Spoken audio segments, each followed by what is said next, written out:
Singapour connaît une nouvelle vague d'infection à la Covid-19. Plus de 56 000 cas ont été signalés au cours de la première semaine de décembre, soit un bond de 75% par rapport à la semaine précédente. Aujourd'hui, un de mes collègues a contracté la Covid et dans notre point de vente, quelques-uns de mes collègues l'ont aussi eu. Pour moi, c'est un peu effrayant parce que j'ai peur d'être à nouveau enfermé comme la dernière fois. C'est l'une de nos inquiétudes. Lorsque la Covid reviendra, devrons-nous à nouveau travailler à domicile ou continuerons-nous à nous rendre au bureau tous les jours? Et cela affecte aussi notre vie quotidienne.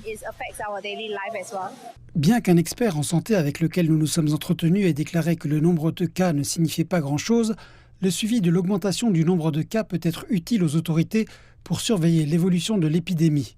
Les autorités de Singapour traitent la recrudescence actuelle avec une grande prudence.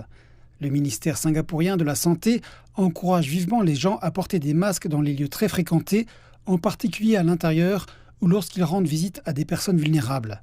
Le ministère de la Santé collabore également avec les hôpitaux publics pour la mise en place de plans d'urgence et a ouvert un deuxième centre de traitement pour la Covid-19 le week-end dernier à l'occasion de l'Expo de Singapour. C'est la période des fêtes de fin d'année. Les habitants et les expatriés voyagent près ou loin. À leur retour, de nombreuses personnes ont tendance à tomber malades, qu'il s'agisse de la grippe ou de la Covid. Selon les experts de la santé, il est important de se rappeler que la Covid est désormais endémique et non pandémique. Dans le pire des cas, les mesures prises à l'époque de la pandémie devraient être rétablies afin d'éviter que les hôpitaux ne soient gravement affectés.